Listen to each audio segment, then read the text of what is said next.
2017년 현충일 특별 집회 생명과 교회를 인식함. 하나님의 영원한 목적을 성취하기 위해 삼일 하나님께서 세 부분으로 된 사람에게 생명이 되심. 1주 6일 아침의 누림. 시편 36편 8절 9절. 그들이 주의 집에 있는 살진 것으로 풍족할 것이라. 주께서 주의 복락의 강물을 마시게 하시리이다. 진실로 생명의 원천이 주께 있사오니. 요한계시록 21장 9절 10절. 내가 신부 곧 어린 양의 아내를 보여드리겠습니다. 거룩한 성 새 예루살렘을 나에게 보여주었습니다. 22장 1절. 또 그 천사는 나에게 수정처럼 빛나는 생명수의 강을 보여주었습니다. 그 강은 하나님과 어린 양의 보좌에서 흘러나와 그 성의 길 가운데로 흐르고 있었습니다. 구약에서 하나님의 성전, 곧 하나님의 집은 하나님 자신께서 우리가 들어갈 수 있는 분이심을 상징합니다. 이 구속의 예표를 통하여 하나님의 백성은 그분 안에 들어가서 그분을 누릴 수 있었습니다. 오늘날 그리스도의 구속의 실제를 통하여 우리는 하나님 안으로 들어가 그분의 집에 살진 것과 그분의 생명의 흐름과 생명의 빛을 누릴 수 있습니다. 오늘의 읽을 말씀. 시편 36편 8절과 9절은 생명이신 하나님을 누리는 것에 관하여 네 가지 중점, 곧 살진 것과 복락의 강물과 생명의 원천과 빛을 언급합니다.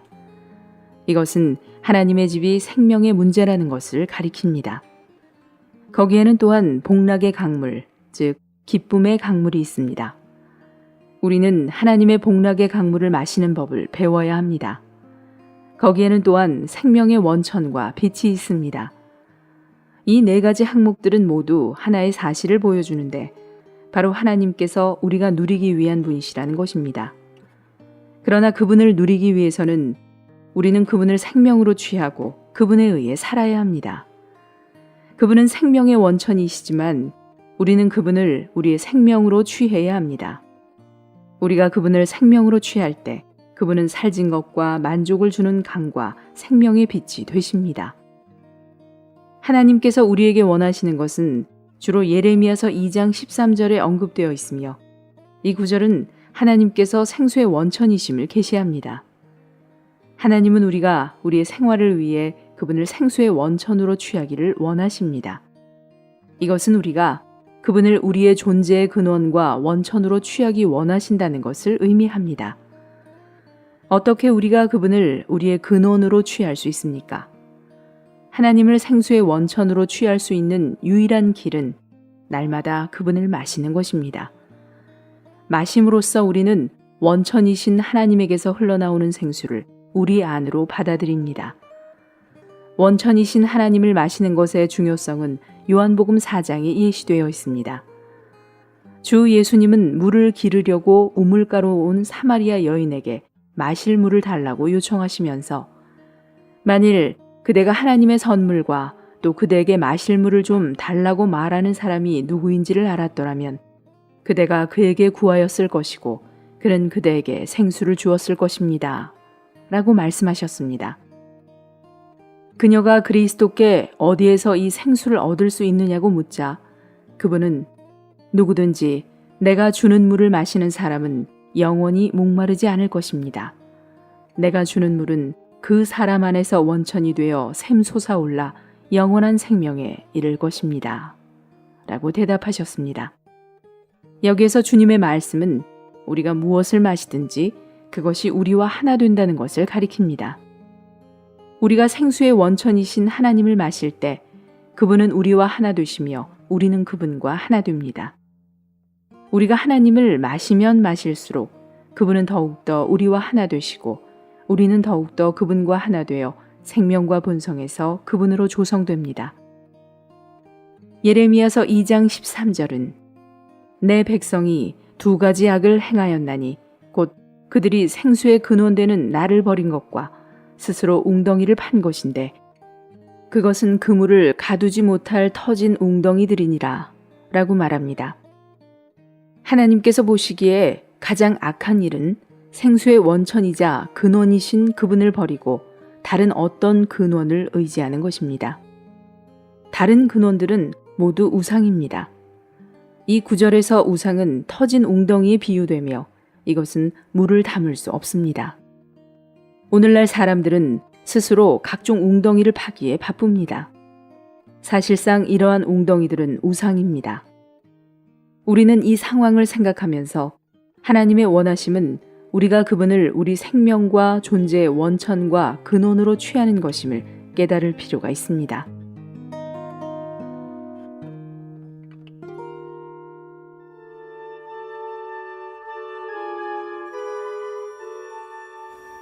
역대하 22장.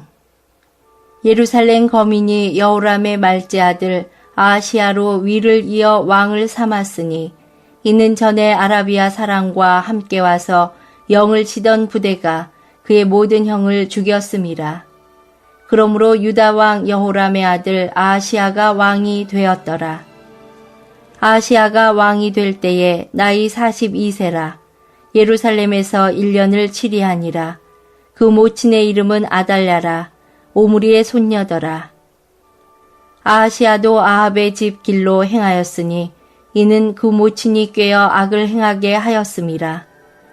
그 부친이 죽은 후에 저가 패망케 하는 아합의 집 교도를 좇아 여호와 보시기에 아합의 집같이 악을 행하였더라. 아하시야가 아합의 집 교도를 좇고 이스라엘 왕 아합의 아들 요람과 함께 길르앗 라못으로 가서 아람 왕 하사엘로 더불어 싸우더니 아람 사람들이 요람을 상하게 한지라. 요람이 아람 왕 하사엘과 싸울 때에 라마에서 맞아 상한 것을 치료하려 하여 이스라엘로 돌아왔더라. 아합의 아들 요람이 병이 있으므로 유다 왕 여호람의 아들 아사랴가 이스라엘에 내려가서 방문하였더라. 아하시야가 요람에게 가므로 해를 받았으니 이는 하나님께로 말미암은 것이라. 아하시야가 갔다가 요람과 함께 나가서 임시의 아들 예후를 맞았으니 그는 여호와께서 기름을 부으시고 아합의 집을 멸하게 하신 자더라. 예후가 아합의 집을 징벌할 때에 유다 방백들과 아하시야의 형제의 아들들 곧 아하시야를 섬기는 자들을 만나서 죽였고 아하시야는 사마리아에 숨었더니 예후가 찾음에 무리가 예후에게로 잡아다가 죽이고 이르기를 저는 전심으로 여호와를 구하던 여호사밧의 아들이라 하고 장사하였더라. 이에 아하시야의 집이 약하여 왕위를 지키지 못하게 되니라. 아하시야의 모친 아달랴가 그 아들의 죽은 것을 보고 일어나 유다 집의 왕의 씨를 진멸하였으나 왕의 딸 여호사밧이 아하시야의 아들 요아스를 왕자들의 죽임을 당하는 중에서 도적하여 내고 저와 그 유모를 침실에 숨겨 아달랴를 피하게 한 고로 아달랴가 저를 죽이지 못하였더라. 여호사밧은 여호람 왕의 딸이요 아하시야의 누이요 제사장 여호야다의 아내더라. 요아스가 저희와 함께 하나님의 전에 6년을 숨어 있는 동안에 아달랴가 나라를 다스렸더라. 23장.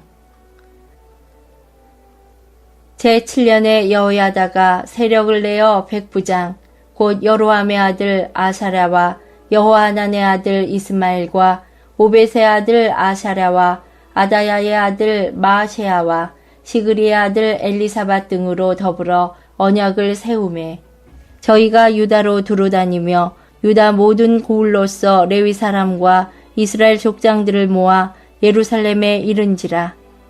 온 회중이 하나님의 전에서 왕과 언약을 세우매 여호야다가 무리에게 이르되 여호와께서 다윗의 자손에게 대하여 말씀하신 대로 왕자가 즉위하여야 할지니 이제 너희는 이와 같이 행하라.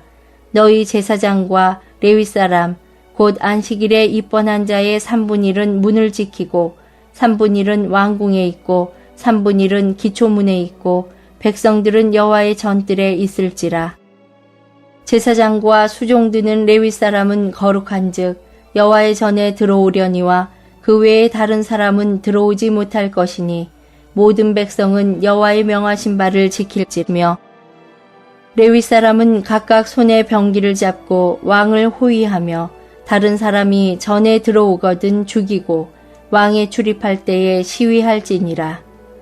레위 사람과 유다 무리가 제사장 여호야다의 모든 명한 바를 준행하여 각기 수아의 안식일에 입번할 자와 안식일에 출번할 자를 거느리고 있으니 이는 제사장 여호야다가 출번하는 자를 보내지 아니함이더라.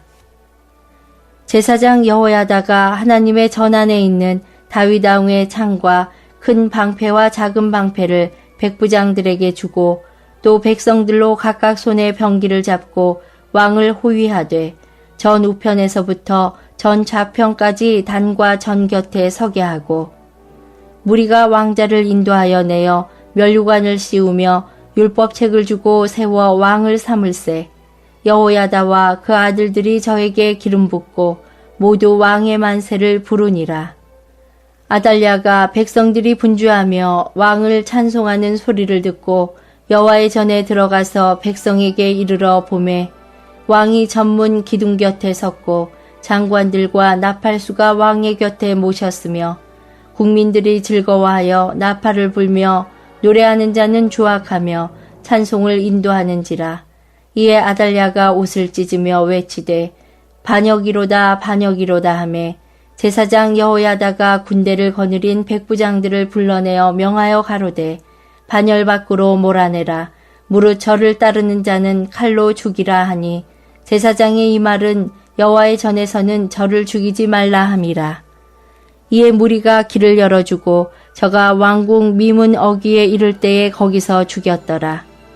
여호야다가 자기와 뭇 백성과 왕의 사이에 언약을 세워 여호와의 백성이 되리라 한지라. 온 국민이 바알의 당으로 가서 그 당을 회파하고 그 단들과 우상들을 깨뜨리고 그 단 앞에서 바알의 제사장 맏단을 죽이니라.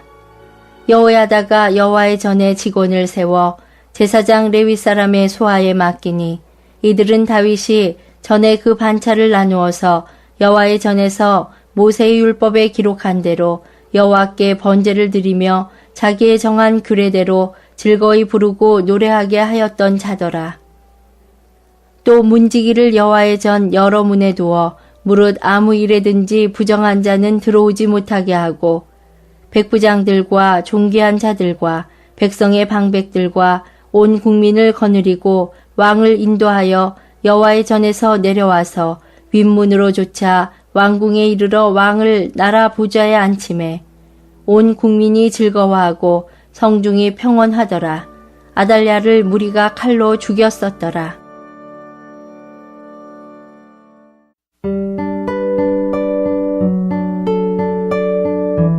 사도행전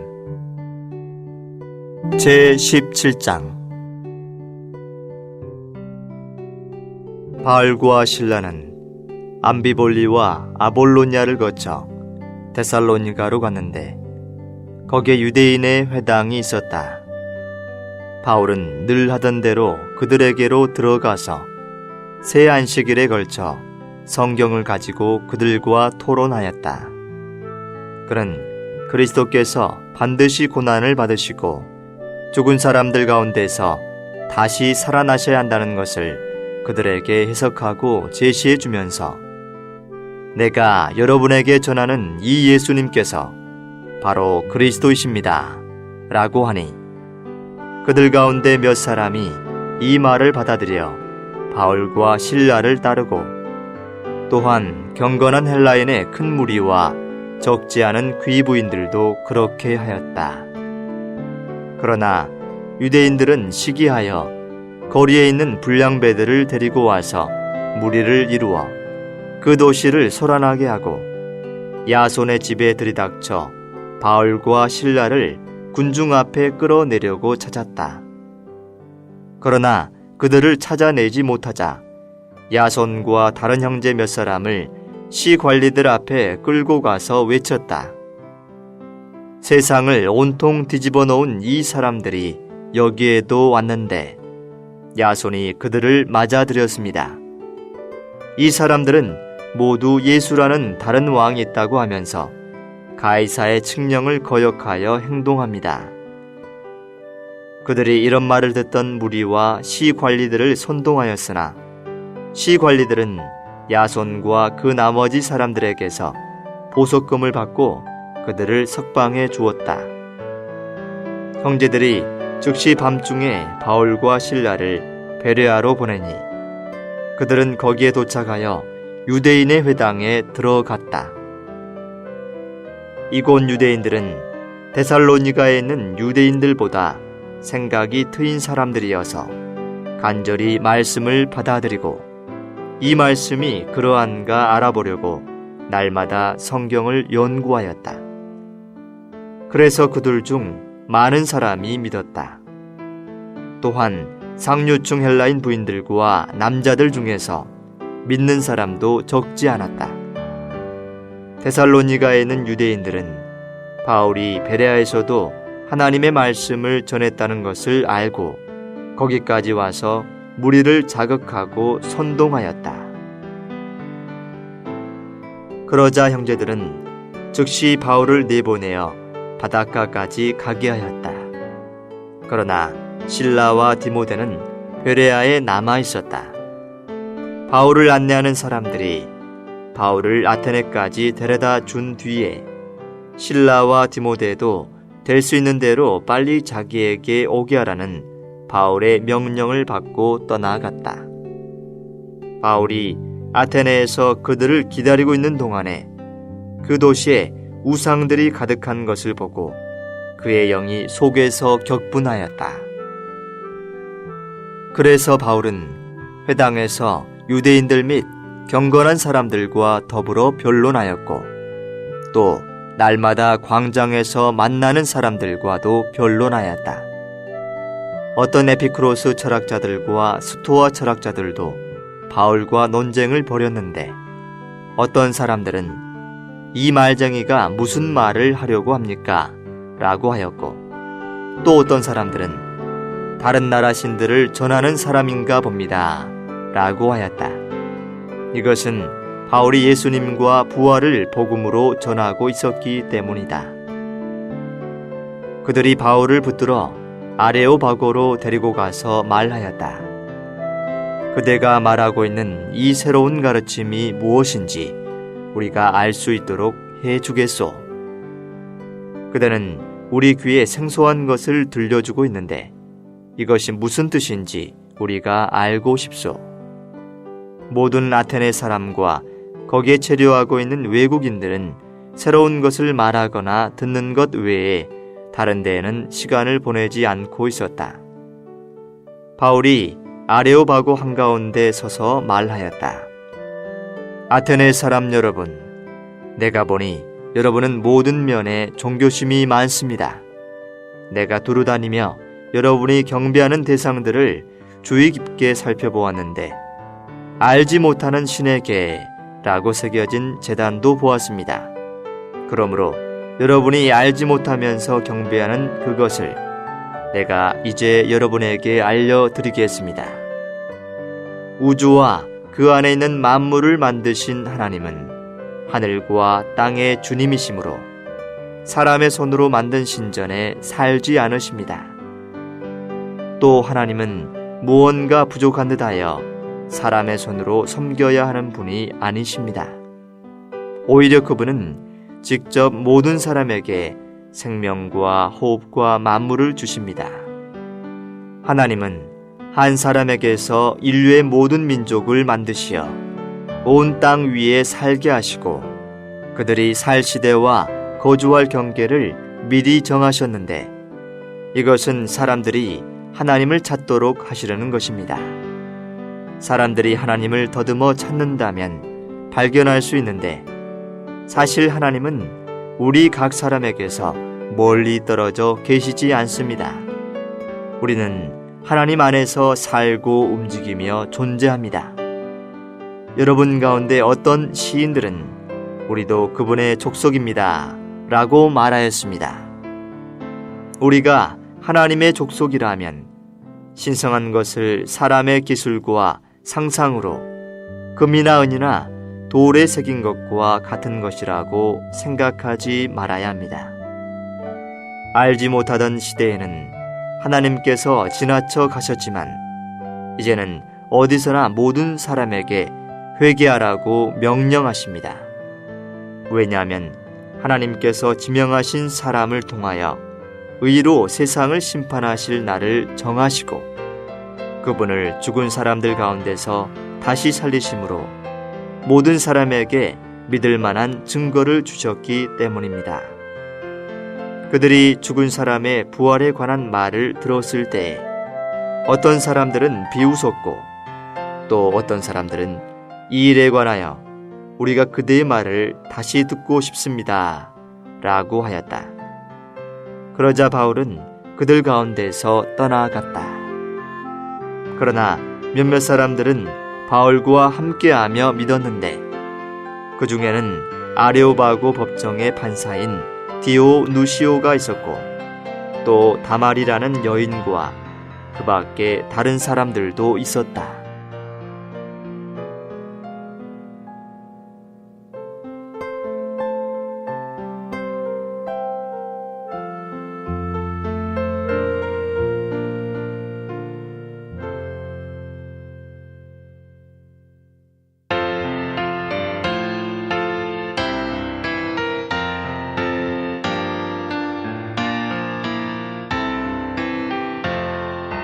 영원한 하나님께서 영원 과거에 가진 그 목적은 시간 거쳐 영원 미래로 퍼져 시간 안에 과정인데 시간은 성취기간 시간 안에 나그네인 우린 영원 사모해 하나님이 갈망하는 한무리의 사람들 섞여지고 짜여져서 건축된 한 세 사람 이 그릇에 하나님이 본성생명 내용돼 그 영과 우리의 영이 연합되어 찬송돼 아버지와 아들과 그 영으로서 분배해 그분 계획 이루시는 귀한 일이요 그분 계획 경륜 위해 천지 만물 지었네 몸 영세 부분 있는 사람으로 지었네 하나님의 계획 중심 있는 우리 영이니 예수 이름 부름으로 주와 한영 되겠네 중심에서 주변으로 앞부분을 적시어 새롭게 해 우리 맘에 그분 거쳐